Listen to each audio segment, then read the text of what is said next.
Yo, what's going on, snipers, and welcome back to our Albuquerque Aliens Draft Glory franchise mode here in NHL 25. So last episode, if you did not catch it, we took on the Utah Hockey Club in the first round of the playoffs, and it was kind of an interesting series. It was a tougher than we imagined, but we managed to get it done in 6 games, as you could see. First 2 games were pretty textbook, 3-1 win and a 7-1 win, so at that point, I was like, hey, this team might actually be able to pull off the sweep, that type of thing.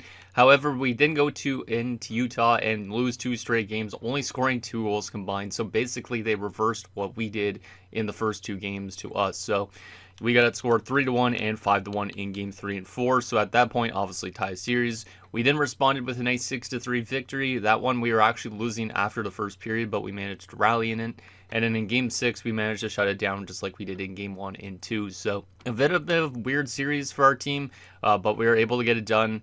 And this next round is probably going to be a bit even tougher just because of the fact that St. Louis is kind of a team that over-assimilated during the regular season. They went 58-18-6. But the roster on paper really isn't that strong. They do have a goaltender that's won some Vezinas and that type of thing, but I don't know how this team has simulated as good as they have. I will show you guys their lines right now, just in case you forgot, but they're a little bit of a weird team in that sense. I don't really know what makes them simulate this good, if they have a really good coaching staff or something like that, but you can definitely see with this forward group that I don't know how they simulated that good, but they did. Their best forward is literally an 85 overall, which is pretty low.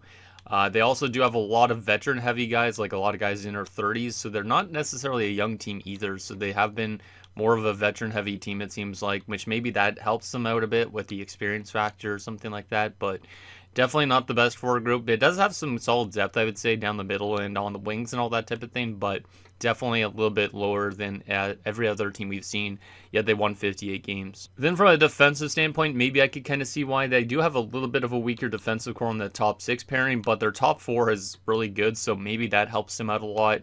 This Lapalainen and DuPont pairing has been together for, I think, most of their entire careers, so it's a very good 1-2 punch, and then these 2 guys are good complementary defenders, so I could give them that at least with their goaltending and defense, as they have some good defenders. The goaltending, obviously, like I was mentioning, Sergei Kazanov, this guy's been a very good goaltender in this franchise mode. He has won a total of 2 Vezinas and also 2 Jennings. And if you look at his stats over the last few years, he's been a very solid goaltender in the regular season. Ever since he joined the St. Louis Blues from Montreal, he's been posting a .915 and above save percentage. So he's definitely a strong goaltender. Hasn't been as strong in his playoff career, but he has had a good playoff run up to this point with a .915 through 7 games. So he has been a good goaltender in this postseason, but I don't think, he's never won a Stanley Cup. St. Louis hasn't really made it that far before, so hopefully we can find a way to knock them out and obviously show that we are the better team, because I think we're definitely the better team on paper, but who knows what this engine has in mind for us. But anyways, that is that. So I think we're ready to get into you guys' comments, and then we'll get into this second round matchup and see if we can get ourselves to the conference finals again this season. So the first comment is from Michael Dost, who says, Albuquerque having a much better week than Justin Trudeau, huh, Snipe? And I don't really follow politics too much, but I know about him resigning, and obviously because it's all over the news here, and of course it'd probably be all over the news all over the world too, just because of the fact that Canada's one of the top countries in the world, in my opinion, but obviously seeing the Prime Minister resign is an interesting thing. So I'm not too, I don't really care too much about politics, like I said. So I don't really care who we have as Prime Minister, as long as they're running this country in a good way. In the last and final comment is from Sauron Taku, says, that series was a bit tougher than it should have been, but you made the right adjustments. The Blues shouldn't be as good as they are, so you're going to get cheesed. It's here. Let's hope that doesn't happen. And yeah, I think we're definitely going to get cheesed just because of the fact that roster, like I said, it's not really that good yet. They somehow had 58 wins in the regular season. They've been off to a good start in the playoffs as well. They went to 7 games, meanwhile we went to 6 games, so maybe they're a little bit more ready to go, just because who did they knock out in the first round? We can actually take a look at that. So I guess if I go on over to the playoff tree and stuff like that, let's just take a look at who they knocked out and how good they were. So they knocked out the Minnesota Wild in 7 games. So Minnesota was able to force 7 games. Minnesota probably wasn't that strong if we go to Western Conference. So yeah, Minnesota actually was a pretty good team. So they knocked out a 52-win team in that first round. So I could kind of see why that matchup maybe went to 7 games, but Definitely a little bit worried that St. Louis is actually a lot better than they imagined to be. And whoever wins the series now, it could get even tougher technically because whoever wins the series could play Anaheim. And Anaheim obviously won the President's Trophy this season. Vancouver, I don't really know how good they are in terms of the roster, but regardless, the next round could be really hard for either of these teams if they're able to win. So I think we are ready to go. I think we're going to obviously keep the lines the same as we did in those last two games against Utah. So let's see if this team is good enough to get to the conference finals again. We've been a very solid team the last number of years, like I'd say in the last 3-4 years. So I've been really proud of how this team's been. Obviously, winning the Stanley Cup last year was a very big help. Hopefully, we can build off that and go for another. So let's get to game number 1, which is on April 26th, 2039. And let's see if this team can keep on rolling. And like I said, if we get into any troubles, obviously we could make adjustments accordingly. But let's hope that we could not get cheesed here in this second round, because definitely I feel like that could happen. So here we go. First period, game number 1. 4-1 us. Okay, that's maybe a good sign, maybe not. Because sometimes when you have an explosive first period and you outscore an opponent by a lot of goals in game 1, then you obviously lose like 4 straight afterwards. But a very good start to the second round for our team. You guys can't even see all the goals because of how much there was in that first period, but our first goal was Stubitz early on into the game, only a couple minutes in. Then a couple minutes later, Kolar scores. Dvorsky scores for them on the power play. Bell scores again for us. And Lee scores for us. So we get 2 goals from 2 defensive defensemen and then 2 of our top line guys. So an interesting start to this game. 4 goals on 10 shots for us. There is a chance Kazanov could be pulled after that first period. And they have 1 goal on 9 shots. Let's see if we could find a way to make sure they didn't get back into this game at all. Because if they get like 2 goals back in the second period, they could definitely still come back in this game. So, got to have a nice lockdown period if we possibly can. Second period, 4-1 still. That's a great lockdown defensive period. That's exactly what I want to see. Because if we blow them out too much, I feel like obviously we might lose a lot of games afterwards. If we end up having a bad period there, they could come back still in the third period and win it if that's the case. So, to be up by 3 goals, I feel a little bit more safe going into the third for sure rather than being up by only like 2 goals or 1 goal. Shots are 25-16 in favor of us, so we're definitely outplaying them for the most part.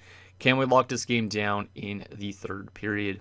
Let's see what happens. Come on, boys. Let's see what happens. See if we can lock this down. So far, a pretty good first game, I would say. Pretty good first game.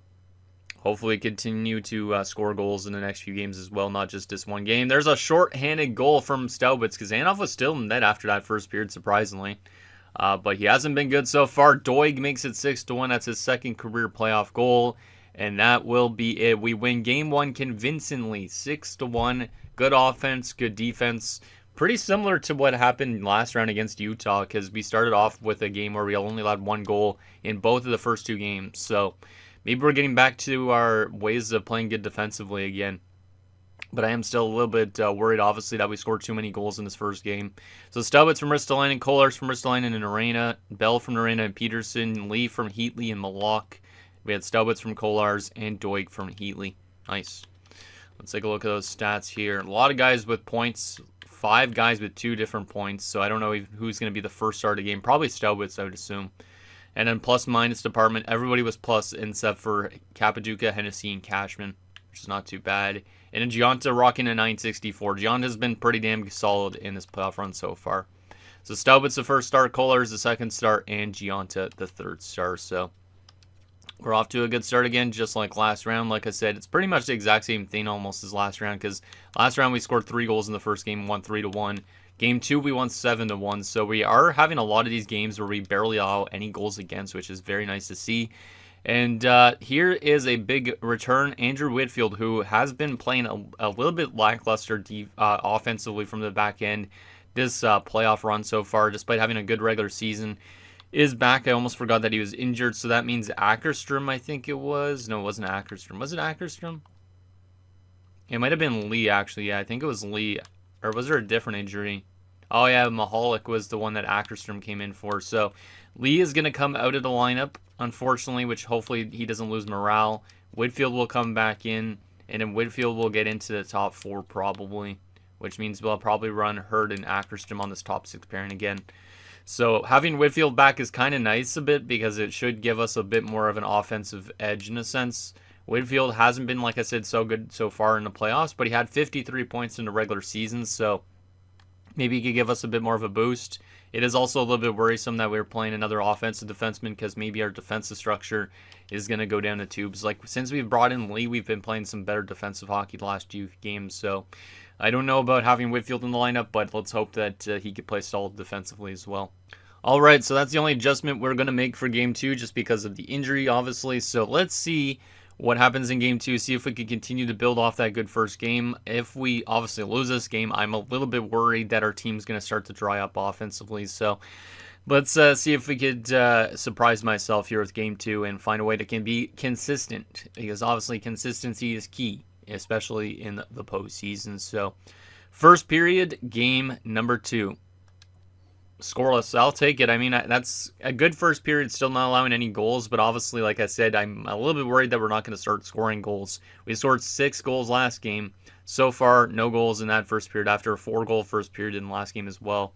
Shots are 13-7 in favor of the Blues Jets as a scoreless period. So far, Gianta's been good, and our defense has given up a lot of shots, but goaltending has been brilliant so far. Let's see if we could find a way to be the first one to score in this game. Second period, 1-1. I'll take it. Kabanov scores first for them. I knew they were eventually going to score first just because they had so much more shots. But Malak ties the game up with 4 minutes left. So shots are a little bit closer, I think. Maybe actually they're the same amount as they were in the first period. 22-15. It's a 1-1 game. So this one's definitely a little bit more closer. We have had some close games before. We were able to win them. So let's see if we could do that in this third period and find a way to get our first lead of the night. Let's see what happens in this third period. Come on, boys. Let's get that next goal. Power play for us. Our power play has been good so far, but it doesn't score there. Penalty kill. Nicely done, penalty killers. And then the Blues take the lead. Ola Ladine, I think his name was. But Hennessy answers right back for us, so we don't give them the lead too long term. Staubitz gives us back the lead. That's our first lead of the night. Let's go, Staubitz, the captain. Final few minutes, and we're going to somehow pull off a win. I felt like we were going to lose after we let in that third period goal, not going to lie. But then Hennessy tied it up literally a couple minutes later. And a big goal from Staubitz, the captain, is delivering here again in the playoffs, just like he did last year. We win by 1 goal, 3-2. We got outshot 29-26, but we managed to edge out another victory on home ice. Very, very solid. So Malak from Hurd and Doig. We had Hennessy from Kapaduka and Peterson. And the game-winning goal, Staubitz from Ristolainen and Kolars. That top line is always such a clutch line.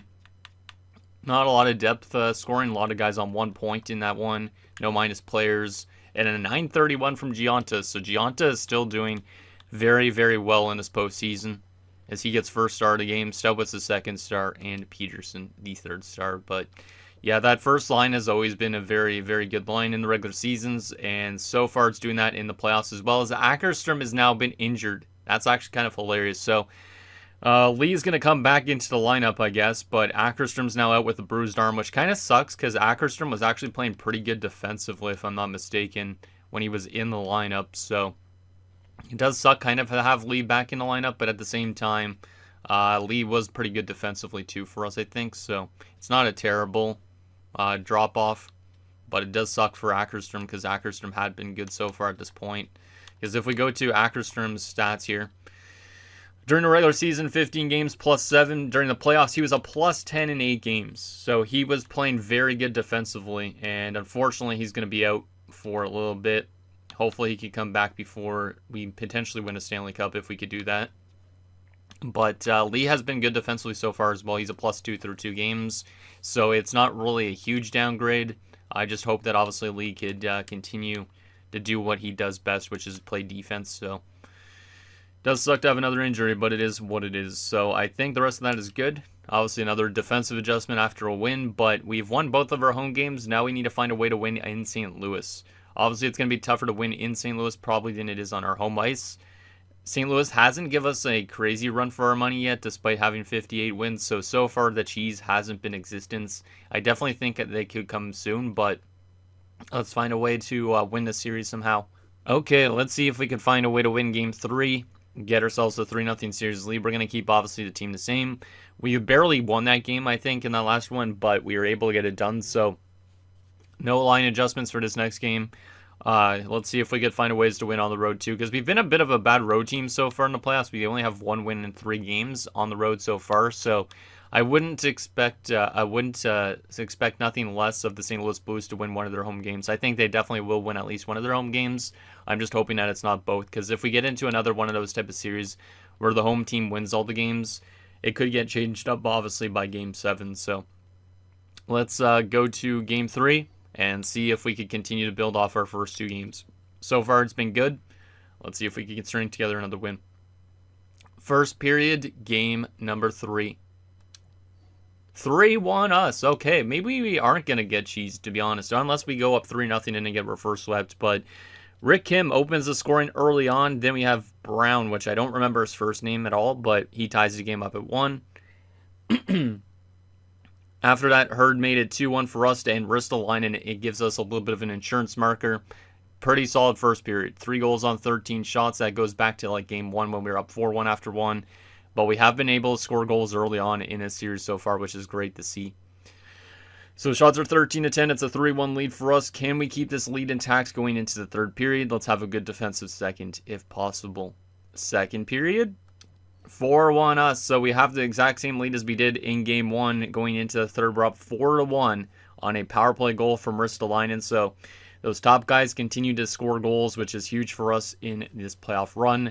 Shots are pretty even in this game despite the score line 24-23, so far another strong game in terms of goaltending from Gionta, and our offense is able to continue its hot play as well, so everything's looking really good so far at this point. I am a little bit worried that we could get reverse swept at this point, but obviously this team hasn't shown any weakness so far, really. So if they start showing that weakness in next game and maybe the game after, if there's another game after that, then that's when we get a little bit worried. But right now, we don't need to be too worried at the moment. So let's see what happens in this third period, see if we could lock this one down and take a 3-0 series lead. But Ristolainen completes the hat trick. I think that's a natural hat trick for him. He's got the last 3 goals. Rick Kim scores his second goal tonight. Jeez, yeah, I feel like we're going to get reverse swept based on the way our offense is playing, our defense is playing. Like, we're up by 5 goals on them despite having the same amount of shots around. It's kind of crazy. And we're going to take a commanding 3-0 series lead on the Blues. Final shots 36-32 in favor of us. Another very nice victory. And I am very happy with how this team has been performing up to this point in time. A little bit worried just because of the goal scoring department, but you never know. You never know. So Kim from Whitfield and Peterson, Hurd from Kim and Peterson, Ristolainen from Kolarz and Staubitz, Ristolainen from Staubitz and Norena, Ristolainen from Staubitz and Kolarz, and Kim from Norena and Delisle. So yeah, Ristolainen had a natural hat trick. Great to see. He always steps up in the big times, so I like to see that. So yeah, Ristolainen had 3 goals. Staubitz had 3 assists. Rick Kim had 2 goals and assists. You had Norena, Peterson, and Kolarz on 2 points each as well, and a couple 1-pointers, including Whitfield. And in the plus-minus department, we obviously had no minus players at the moment. And 969 from Gionta. So I don't know if Gionta just has it on easy mode because our defense is good, or if he's actually playing that great. So Ristolainen first star, Rick Kim second star, and Gionta the third star. So the question is, are we going to get reverse swept? Are we going to get reverse swept? Because it's either that or we find a way to somehow pull off a nice sweep against a good Blues team that over-simulated during the regular season. Anaheim's apparently also up 3-0, so if we do get to the next round, there is a chance we might be playing the President's Trophy winning team, which is interesting because they only won that President's Trophy by 1 point.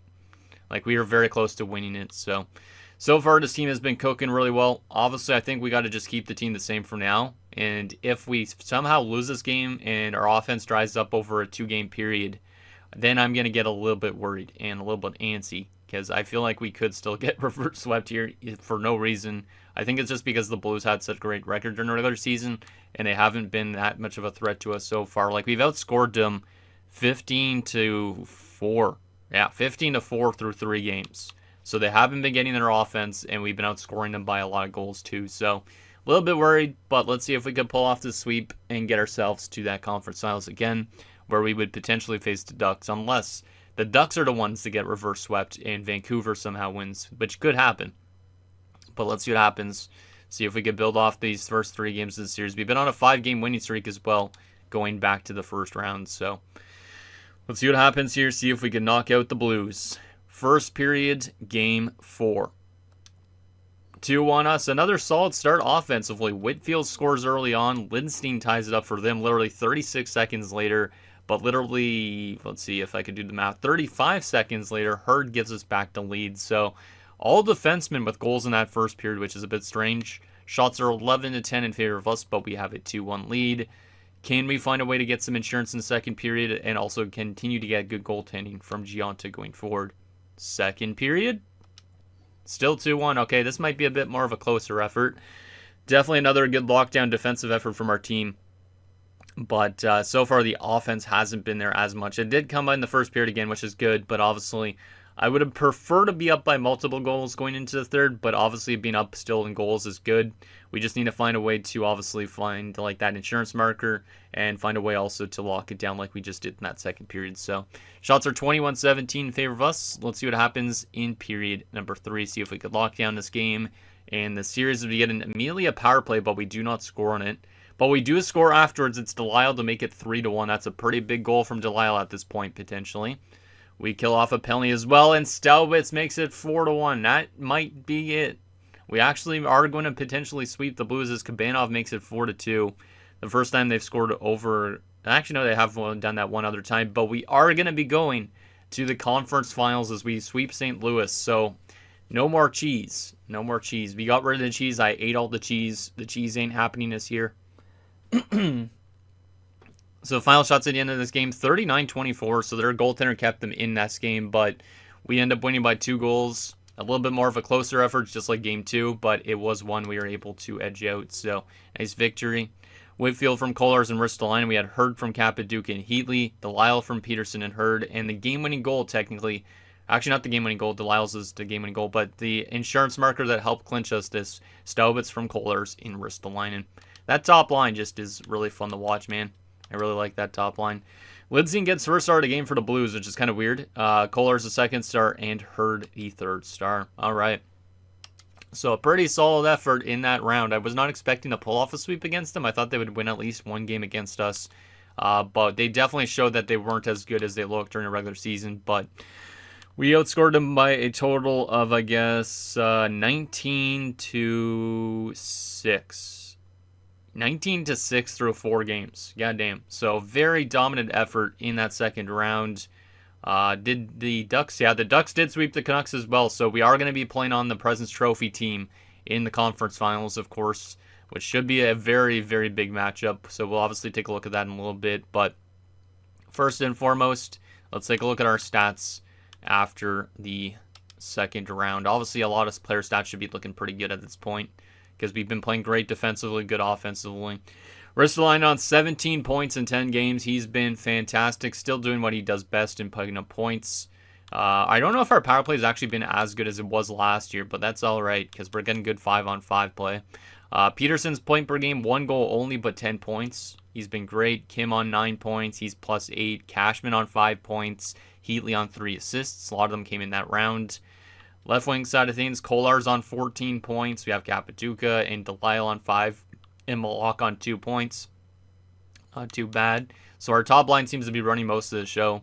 And right wing side of things, Staubitz on 14 points. You have Hennessy on 4 points and Doig on 3. Not too bad. Hennessy's actually minus, surprisingly, on this 4 group. But yeah, it's definitely been Ristolainen, Staubitz, and Kollars running the team. They have a total of, I guess, 18 of our goals. And they've been a factor in majority of our goals, probably 4. So shout out to those guys. And then from a defensive standpoint, Narena on 7 assists has been pretty damn solid. You have Bell on 4 points +10. Hurd on 4 points +7. Whitfield's got 2 points +2. Leon 1 goal in 4 games +4. We have Ackerstrom, who was playing 8 games before he got injured, +10. Tulipov +2 in 10 games. So our lockdown defensive play has been great as well. And then from a goaltending perspective, Gionta's got a .934 and a 1.98. Heracala played a little bit of a game. Actually, most of one game, I forgot, because Gionta had a bad game at one point, and Heracala came in for the rest of the game, and he has a .920 save percentage. So it has been dominant, and Gionta's been a big factor in the last few games as well against St. Louis. Like, that sweep, he had nothing below a .917, but he had like a .969, a .931, and a .964. Only allowed 2 goals or less every single game. So shout out to Gionta and our great defensive play. And then shout out to our forward group, because I'm assuming Ristolainen had a lot of points in that round, right? Yeah, Ristolainen had points in every single game. He had a total of 5 assists, 3 goals, 5 assists in those 4 games. So 8 points in 4 games against the Blues. And you had obviously our captain and Staubitz to do well too, I think. Yeah, Staubitz as well was good in every single game. He had a total of 4 goals and 3 assists in 4 games. And then Kolar's probably had a lot as well. So our top line's starting to do what it did last year, basically. He had a total of 1 goals and 6 assists, 7 points. So each one of those guys was right around 2 points per game, which is pretty damn insane. So we know that we're facing the Ducks in the conference finals. They won the President's Trophy by 1 point, despite us having better stats all around. Who is going to be in the Eastern Conference Finals? It will be Montreal and Pittsburgh. Interesting. So Montreal and Pittsburgh. I don't know if any former players play there. I don't think so. But obviously us playing the Ducks, this is going to be a tough matchup. They won 62-18-2. They won the President's Trophy by 1 point only. So the question now is, who is the better of these two teams? We know we are first place in everything. The Ducks, I believe, were top 10 in everything as well, almost. So let's do a regular season comparison. And then we will also do a playoff comparison and then take a look at the roster. But if you can see on paper, they literally won the President's Trophy. But in terms of goals for per game, we are the best offensive team. They were the second best offensive team. If we go to goals against per game, we were the first best defensive team. They were the second best defensive team. So very good offense and good defense from the Ducks, but not as good as ours apparently. Their power play percentage, they were second best on the power play, only behind us. And their penalty kill percentage, they were outside of the top 10. So that's the one thing that was bad for them, was their penalty kill. But it was still a good PK. It wasn't as dominant as us. So they are a very strong team in a lot of areas. Their record on home ice was 31-8-2. They were 31-10-0 on the road. 7-2-1 in the last 10 games going into the playoffs. All right. So let's see what they've been doing in the playoffs so far.